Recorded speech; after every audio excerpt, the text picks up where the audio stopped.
अस्सलाम वालेकुम। आज के प्रोग्राम में जिन मौज़ूआत पर मुझे बात करनी है उसमें साफ ज़ाहिर है कराची में गुल प्लाजा में लगने वाली आग एक कौमी सानिया बन चुकी। बहुत बड़ा नुकसान हुआ।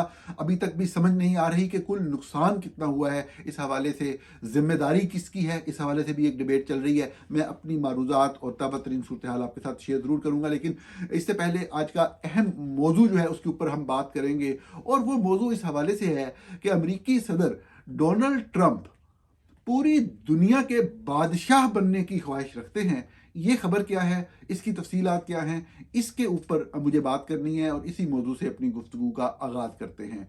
आप इस हवाले से यकीनन मुख्तलिफ खबरें सुन रहे होंगे कि प्रेसिडेंट ट्रंप बहुत तनदही से, बड़ी कोशिश से और बड़ी तवज्जो से गजा के मामले को हल करवाने की कोशिश कर रहे हैं। इस हवाले से उनके साबका दौर के अंदर भी बहुत ज़्यादा कोशिशें की गई और अब्राहम अकॉर्ड के नाम से एक जो कोशिश थी उसको आगे बढ़ाया गया। इस हवाले से सदर ट्रंप के करीबी साथी जेरेड कुशनर ने पहले दिन से बहुत अहम किरदार अदा किया। इस मरतबा जब प्रेसिडेंट ट्रंप इक़्तिदार में आए तो एक मरतबा फिर से उन्होंने इस हवाले से कोशिशों का आगाज़ किया। मैंने अपने बेशतर प्रोग्राम में जहां प्रेसिडेंट ट्रंप की मुख्तलिफ पॉलिसीज़ पर तनकीद की, वहां मैंने ये भी कहा कि बहरहाल आप जो भी उनका नुक्ता नज़र है, आपको तारीफ़ करनी पड़ेगी कि उन्होंने जंग बंदी के हवाले से ऐसे इकदाम बहरहाल उठाए हैं कि जो रोज़ाना की बुनियाद के ऊपर मासूम बच्चों का कत्लेआम हो रहा था, मासूम लोगों का कत्लेआम हो रहा था, वो रुका है। तो इसमें आप सब ये हकाइक के ऊपर मबनी बात है। अब भी हमले होते हैं इसराइल की तरफ से, लेकिन ये बात माननी पड़ेगी अगर आप हकाइक के ऊपर बात करना चाहते हैं कि इन इकदामात के बाद जो है वो जिस तरीके से किलिंग एक मुसलसल चल रही थी, उसमें एक गैप तो कम से कम आया है। अब बात क्या है, इसी हवाले से जो मामलात आगे चल रहे थे उसमें एक बॉडी बनने की बात आ रही थी कि वो गज़ा के हवाले से मामलात को संभालेगी, एक ट्रांजिशन होगी और उस ट्रांजिशन में फिर एक फ़ोर्स भी होगी। उस फोर्स के अंदर कौन कौन से ममालिक होंगे आप सुनते रहे होंगे। पाकिस्तान के हवाले से भी बात होती थी। पाकिस्तान के वज़ीरे ख़ारजा जो नायब वज़ीर आज़म है इसहाक डार, उन्होंने इस हवाले से एक बयान भी दिया था। ये तमाम बातें आप कहीं ना कहीं से सुनते चले आ रहे हैं और हम यही समझ रहे थे कि जो भी कोशिश होने जा रही है वो गज़ा स्पेसिफिक है और गज़ा के मामलात को आगे चलाने के लिए प्रेसिडेंट ट्रंप एक ऐसी हिकमत अमली बना रहे हैं, एक ऐसी कोशिश कर रहे हैं कि पैलेस्टीनियंस के पास मुकम्मल इख्तियार जाने से पहले एक ट्रांजिशन का अमल हो। बाद लोग जो कंस्पिरेसी थ्योरी ये वाली भी लेकर आते थे कि नहीं, ये पैलेस्टीनियंस को नहीं जाएगा, यहाँ पे बाकायदा एक कब्जे का प्लान है और यहाँ पे बड़े बड़े बिजनेस के जो हैं वो एडवेंचर्स जो हैं रियल स्टेट के वो शुरू किए जाएंगे। इसको कोई सैरो सियाहत की एक वर्ल्ड ग्लोबल डेस्टिनेशन बनाया जाएगा। इस तरह की बातें भी सामने आई। इसके ऊपर मुख्तलिफ ममालिक ने मुख्तलिफ बातें की, लेकिन मेरी जो फोकस है आज की इस खबर का आपके साथ शेयर करने का, वो स्पेसिफिकली वो जो बॉडी बननी थी उस हवाले से है। उस बॉडी के हवाले से कि गज़ा के हवाले से बॉडी बन रही है, वो बॉडी तो बन भी गई है और उसमें कुछ लोगों के नाम, कुछ ममालिक के नुमाइंदे भी उसमें शामिल किए गए हैं। लेकिन एक और बॉडी भी बनी है, उसका नाम भी आपने 2-3 दिन पहले सुन लिया है और उसका नाम है बोर्ड ऑफ पीस। अब वो जो बोर्ड ऑफ पीस है जो कि सदर ट्रंप बना रहे हैं, और उसका बाकायदा उन्होंने एक चार्टर तहरीर किया है और ये चार्टर उन्होंने 60 दुनिया में तकरीबन 60 ममालिक को भेजा है और उनको दावत दी है कि वो इसके अंदर शामिल हों।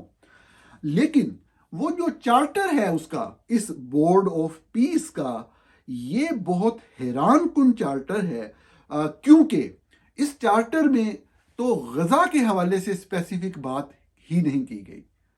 इसके अंदर क्या बात की गई है, ये बहुत ही दिलचस्प कहानी है और मैं कोशिश करता हूं कि आपके सामने इस चार्टर में दिए गए, ये चार्टर जो कि मुख्तलिफ ममालिक के साथ शेयर कर दिया गया है, उसमें दिए गए चंद अहम जो पॉइंट्स हैं, चंद अहम नुकात हैं आपके सामने, वो पेश करूं। इसमें एक जो बुनियादी बात कि ये ऑर्गेनाइजेशन किस तरह की होगी जो बोर्ड ऑफ पीस है, इस हवाले से एक फिक्रा मैं पढ़ के सुनाता हूं कि ये क्या चीज होगी। उसके बारे में ये कहता है, a more nimble and effective international peace building body. यानी कि इसको वो गजा स्पेसिफिक नहीं कह रहा, वो ये कह रहा है कि एक ज्यादा पुरअसर इफेक्टिव एक बैनुल अक़वामी एक फोरम होगा, एक बॉडी होगी जो दुनिया में अमन के क़याम के लिए कोशिशें करेगी। मोर इफेक्टिव का लफ्ज़ जो है, ज़्यादा पुरअसर, वो बहुत अहम है। आगे वो कहते हैं तो इस चीज़ से साफ ज़ाहिर है कि वो पोजीशन कर रहे हैं अपने आप को इंटरनेशनल लेवल पे, इस ऑर्गेनाइजेशन को एक ख़ास जगह पे। किस जगह पे, ये आप ज़रा सोचें, हम आगे उस पर बात करते हैं कि किस जगह पे पोजीशन कर रहे हैं। अब वो चार्टर के अंदर ये भी बात भी होती है कि इसका जो काम होगा वो क्या होगा, restore dependable and lawful governance and secure enduring peace in the areas affected by और थ्रेटन्ड बाय कन्फ्लिक्ट। यानी कि वो दुनिया के इलाके, हिस्से, शहर, कस्बे या मुल्क जो कि किसी कन्फ्लिक्ट की वजह से, किसी लड़ाई की वजह से, किसी कशीदगी की सूरत हाल की वजह से डिस्टर्ब हैं, वहाँ पे जो मामलात को इस तरीके से संभालना कि वहाँ पे एक जो है लॉफुल गवर्नेंस जो है वो हो सके। अब ये इस नई बनने वाली ऑर्गेनाइजेशन के चार्टर में लिखा हुआ है, जिसमें शिरकत करने के लिए 60 ममालिक को दावत दी गई है। अब ये वाला काम करने के लिए तो कोई एक और बॉडी भी है दुनिया में, और वो बॉडी यकीनी तौर पर आप समझ चुके होंगे, अक़वाम मुत्तहिदा है, यूनाइटेड नेशंस है, जिसका ये काम है। जब से ट्रंप आए हैं, जो उन्होंने अपना 2025 प्लान दिया था, उसके तहत वो आहिस्ता आहिस्ता अक़वाम मुत्तहिदा से, यूनाइटेड नेशंस से पीछे हटते चले जा रहे हैं, कम दिलचस्पी का इजहार कर रहे हैं, उसके ऊपर तनकीद कर रहे हैं, उसको गैर मुअस्सर कह रहे हैं।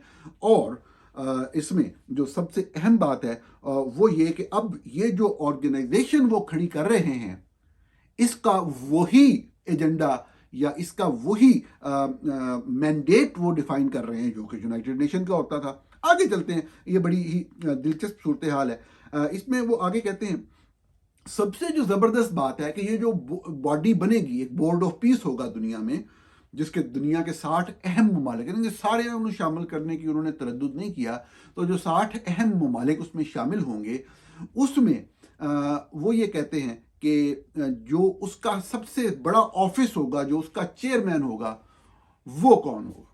वो कहते हैं जी, वो बंदा जो होगा वो प्रेसिडेंट डोनाल्ड ट्रंप होगा।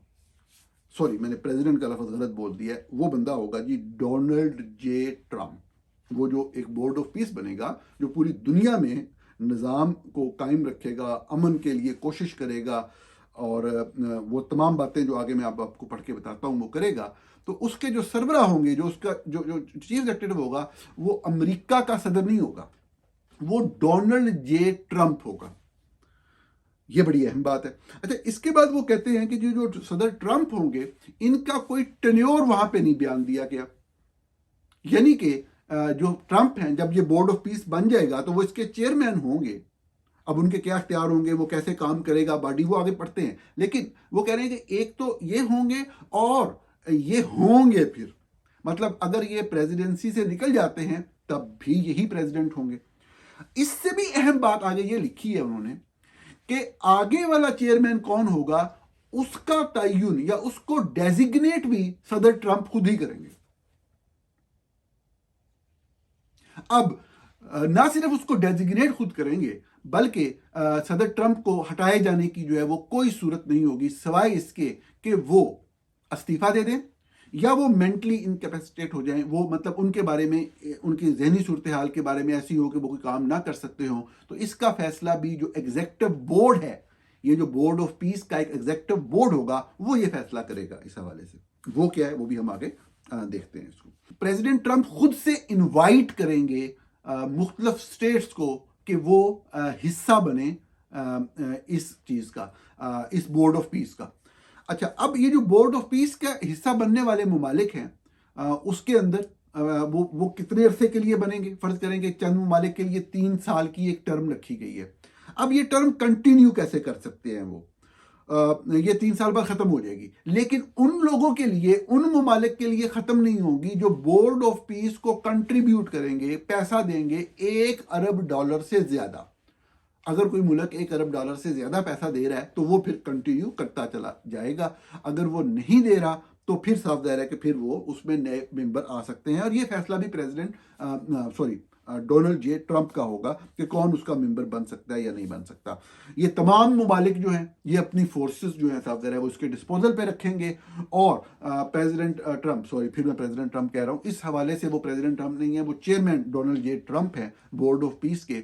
वो जिस मुल्क में भी कोई भी प्रॉब्लम वो समझते हैं प्रॉब्लम है और उसका कंट्रोल और नज्म नस्क हमें खुद संभाल लेना चाहिए, तो ये वाला जो बोर्ड ऑफ पीस है वो जाके उसका नज्म नस्क जो संभाल लेगा। इस तरह से चंद और पॉइंट्स मैं ये पढ़ता हूं और फिर हम इस पर बात कर लेते हैं। इसी चार्टर के मुताबिक the chairman will have the authority over the board's composition, operations, and its continued existence.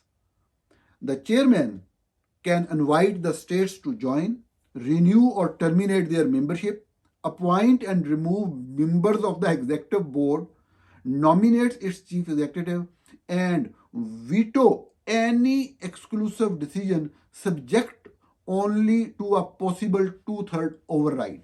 यानी कि सारी बात का आप समझ गए हैं कि वो पूरा जो बोर्ड है वो उसकी कंपोजिशन जो है वो डोनाल्ड जे ट्रंप खुद ही करेंगे। वो किसी को भी रख सकते हैं, किसी को भी निकाल सकते हैं।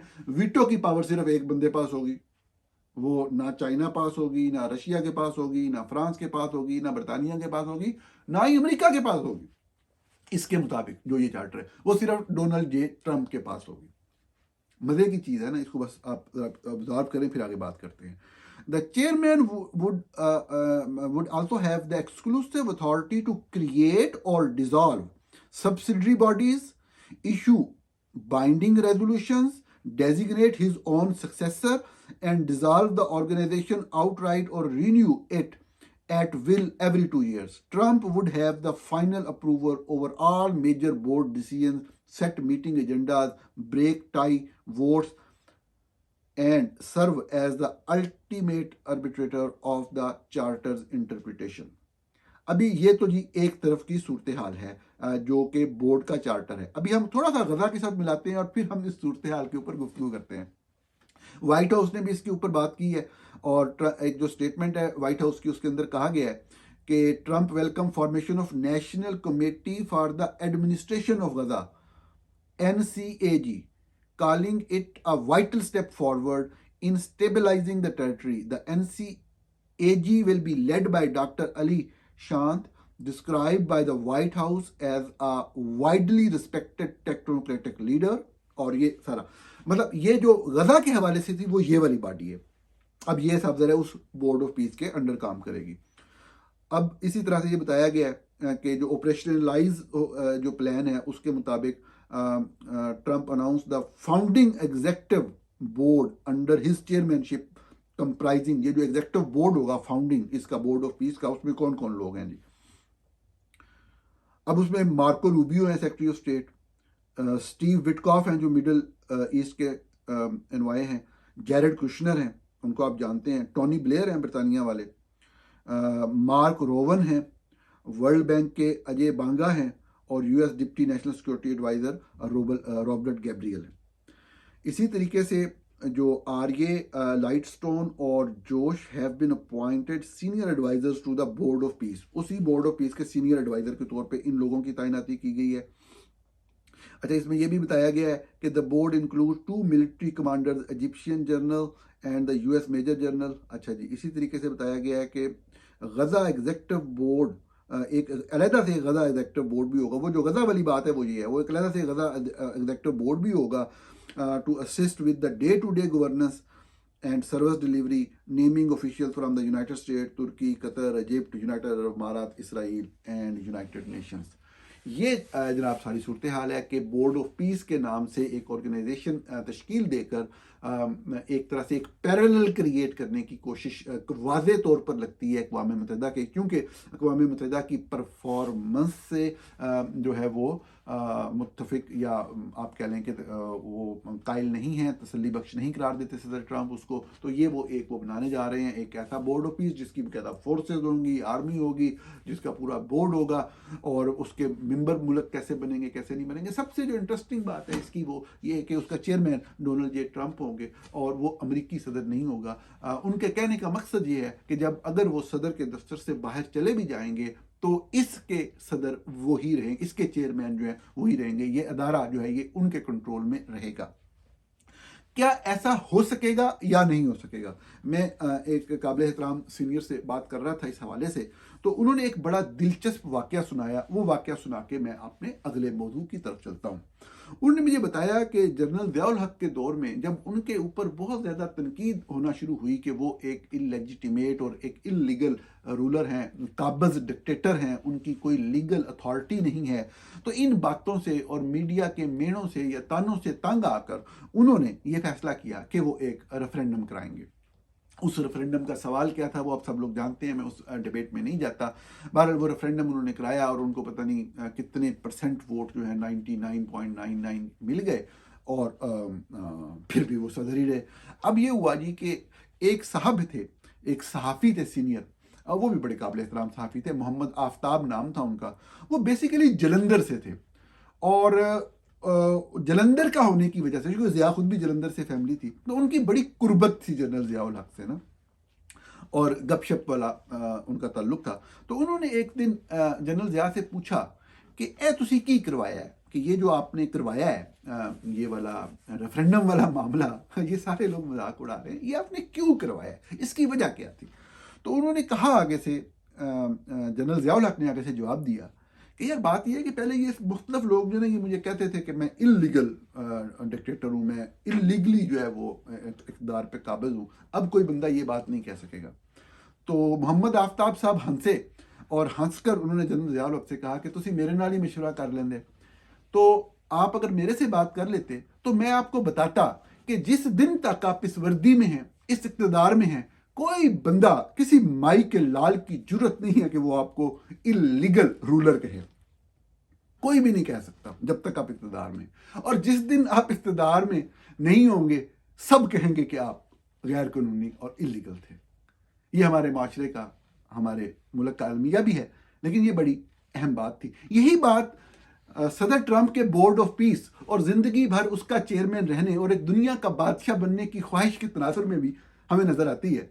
सदर ट्रंप ये सोच तो रहे हैं कि वो एक अदारा बना के और पूरी उसकी अफवाज करके और पूरी दुनिया के अंदर मिशन वो चलाते फिरेंगे और उसके चेयरमैन होंगे और वो बैठ के सगार पिएंगे और दुनिया का निज़ाम चलाएंगे।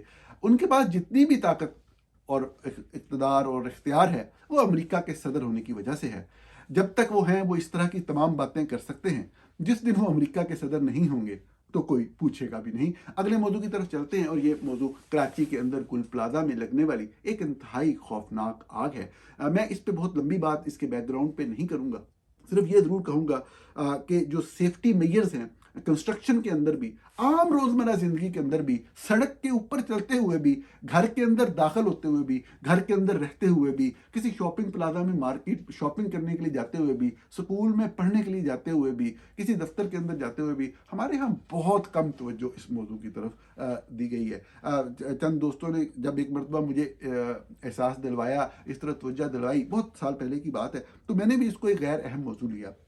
लेकिन आप वेस्ट में जब आते हैं तो आपको पता लगता है कि किस तरह से प्रोटोकॉल को फॉलो किया जाता है और बड़े बड़े इंसानी सानेहात से बचा जाता है। आग लगती रहती है, लेकिन हम देखते हैं हमारे यहाँ जब एक दफ़ा आग लगती है तो ऐसा ऐसा सानेहा जन्म लेता है जो हमने अपनी पूरी ज़िंदगियों में कभी नहीं सुना होता। ये बड़ी अफसोसनाक बात है। इसमें साथ है कि हमारा तलीम का निज़ाम भी है, एजुकेशनल सिस्टम की भी फ्लॉज हैं कि वहाँ पर हमने वो चीज़ें डाली नहीं। फिर असल बात हुकूमतें, उनका बनाया हुआ एक निज़ाम होना चाहिए, वो भी नहीं है। ख़बरें इस तरह से आ रही हैं, 24 घंटे से ऊपर हो गए, मेयर कराची आकर कहते हैं कि आग बुझ गई है, जबकि मीडिया चैनल लाइव दिखाते हैं कि नहीं अभी धुआं उठ रहा है। अब वो बात ये है कि उसमें हम क्या कहें, 6 लोगों की कन्फर्म डेथ है और कहा जा रहा है कि 60 के करीब लोग लापता हैं। बहुत बड़ा अलमिया यकीनी तौर पर जन्म लेने जा रहा है। जितना अफसोस किया जाए कम है। इंसान का रोने को दिल करता है जिस तरीके से पाकिस्तान की गवर्नेंस को कर दिया गया है। लेकिन मामला ये है कि इस सारी सूरत हाल के अंदर अगर हम सियासत को लेके आएंगे तो मैं नहीं समझता मामला हल होगा। मसला ये है कि अगर हम सिंध की बात करें ओवरऑल तो यकीनी तौर पे ये तमाम, कराची भी सिंध का हिस्सा है, लेकिन ओवरऑल जो सिंध के सूबे के अंदर जो मामलात हालात हैं उसमें यकीनी तौर पर पाकिस्तान पीपल्स पार्टी को हर हवाले से जिम्मेदार ठहराया जा सकता है। कराची के मामले में, कराची पाकिस्तान का सबसे बड़ा शहर है, कराची पाकिस्तान को कमा कर देता है, ये हकीकत है। बाद औक़ात इस चीज़ को एग्जेजरेट करते हैं, बाद लोग फिगर्स से खेलते हैं, फिगर्स ऊपर नीचे होंगे, लेकिन कराची के पाकिस्तान का फाइनेंशियल कैपिटल होने, फाइनेंशियल हब होने, हमारी इकोनॉमी की बैकबोन होने से तो इनकार नहीं किया जा सकता ना। अगर लाहौर जैसे शहर में ऑरेंज ट्रेन बनती है तो वफाक के पैसे उसमें आते हैं, अगर मोटरवेज बनती हैं तो वफाक के पैसे उसके अंदर आते हैं, बहुत बड़े बड़े मंसूबों के अंदर पंजाब के अंदर जो है और फिर जो NFC अवार्ड है उसके अंदर भी पंजाब का हिस्सा पॉपुलेशन ज़्यादा होने की वजह से ज़्यादा है, उसमें इस चीज़ की कंसिडरेशन बहुत कम है कि किस जगह से ज़्यादा रेवेन्यू जनरेट हो रहा है। मैं बिल्कुल आबादी की बुनियाद पे वसाइल की तकसीम का कायल हूँ, मैं उस प्रिंसिपल को खिलाफ नहीं जा रहा, लेकिन ज़्यादती और जुल्म की कोई हद भी होती है। कहीं ना कहीं आप रैशनल अप्रोच अगर ना अपनाएं तो फिर इसको जुल्म ही कहा जाएगा।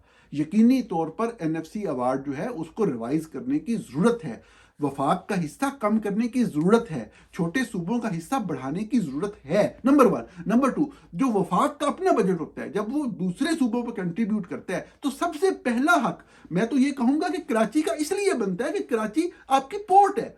वहां से एक अगर आपका एक शिप वहां पे आता है और उससे जो ट्रैफिक निकलती है वो कितनी होती है, क्या ये फैक्ट्स एंड फिगर्स हमारे पास हैं? और अगर एक दिन में कई कई शिप आके वहां पे आ रहे हैं तो वहां पे कितनी ट्रैफिक जनरेट हो, और वो ट्रैफिक कहाँ जानी है? वो पूरे मुल्क के अंदर जा रही है। सबसे पहले वफाक के बजट के ऊपर अगर किसी का हक है वो मोटरवेज और हाईवेज जो है, जो बड़ी सड़कें हैं, वो मुख्तलिफ अतराफ में एक नेटवर्क की सूरत में ब्रिजेस और ओवरहेड ब्रिजेस और अंडर पासेस की सूरत में वो कराची शहर से निकल के वहाँ बनानी है ताकि वहाँ ट्रैफिक का तो मसला हो ही ना। और ये यकीनी तौर पे वफाकी हुकूमत की जिम्मेदारी है। जितनी मर्जी इसके ऊपर बहस कर ली जाए, ये फजूल में बहस जाएगी, बाल की खाल उधारने वाली बात होगी।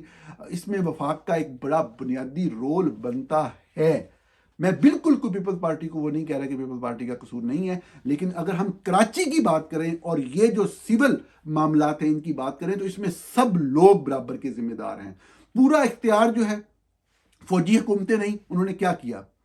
पूरा इख्तियार जब फौजी हुकूमत नहीं भी होती, बहुत सारे मामलात में जोर जबरदस्ती की जाती है मनसूबों के अंदर, मनसूबे लेने के अंदर, और वो फौज का सारा जो है डोमिनेंस होती है। वफाकी हुकूमत जो है उसकी जिम्मेदारी है। जो वहाँ पे शहरी हुकूमतें बनती हैं, कराची के अंदर मुसलसल शहरी हुकूमतें बनी हैं, और साफ जाहिर है कि ये पीपल्स पार्टी की हुकूमत अगर शहर के अंदर नाज़म है तो ये इनका पहली दफ़ा नाज़म है। हकीकत से मुंह नहीं फेरा जा सकता। मैं कहना क्या चाह रहा हूं कि आज के दिन सिंध के अंदर पीपल्स पार्टी की हुकूमत है, सबसे पहली जिम्मेदारी बिल्कुल पीपल्स पार्टी पे आती है, बिल्कुल उनसे सवाल होना चाहिए। लेकिन यह हकीकत अपनी जगह पे है कि कराची के शहर को एक आम शहर के तौर पे नहीं लिया जा सकता। अगर आप लाहौर, फैसलाबाद, गुजरांवाला के अंदर थोपते हैं, ढोंसते हैं, मतलब पता किस किस तरीके से आप धौंस के उसके अंदर बजट डालते हैं, वफाकी बजट जो है सूबे के प्रोजेक्ट्स के लिए, तो आपको कराची के अंदर भी, पूरे सिंध के अंदर, मतलब एटलीस्ट आपको मोटरवे का इंफ्रास्ट्रक्चर तो वफाक के पैसों से मुकम्मल कर देना चाहिए ना, और खुसूसन कराची के ऊपर। तो ये जुल्म, ये ज्यादती होती है। अब ये जो आग वाली बात है, इसके अंदर साफ ज़ाहिर है कि ये सूबाई हुकूमत की, जो वहाँ पे शहरी हुकूमत कराची की जो डिसिप्लिन है, जो वहाँ पे कब्जा माफिया है, एक जगह के ऊपर बिल्डिंग बनने लगती है, वो जाके हुकूमत रोकती है, वो जाके स्टे ले लेते हैं, पूरा अदालती निज़ाम है। अदालती निज़ाम किसके कंट्रोल में है? आपको सबको पता है, इसमें कोई ढकी छुपी बात नहीं है। तो बात यह है कि ये कौमी सानिया है। मेरी सिर्फ ये इल्तमास है कि सबसे पहले लाजमी तौर पे सूबा सिंध की हुकूमत को जिम्मेदार ठहराएं, लेकिन हकाइक से मुंह ना चुराएं। ये सब लोग जिम्मेदार हैं। सबसे बड़ी जिम्मेदारी कराची शहर के हवाले से वफाकी हुकूमत की बिल्कुल बनती है। पैसे लेने हो, पैसे खाने हो, रेवेन्यू लेना हो तो फिर आपका मुंह खुला होता है। तो जब आपकी जिम्मेदारी हो, जब आपने डिलीवर करना है, फिर आपको मतलब है वहां पे, और आप सूबों को उनका राइट भी नहीं देते। 18वीं तरमीम के बाद आपने क्या अब तक क्या मतलब है कि किया है NFC के हवाले से, और आप इस तरह से एक माहौल बनवाते हैं अपने चंद लखारियों और इस्लामाबाद में बैठे सहाफियों के जरिए कि जिससे आपका तासुर क्लियरली आता है कि आप वफाक का हिस्सा बढ़ाना चाहते हैं। तो बहरहाल ये आज का प्रोग्राम था नाज़रीन, कल आपसे फिर मुलाकात होगी।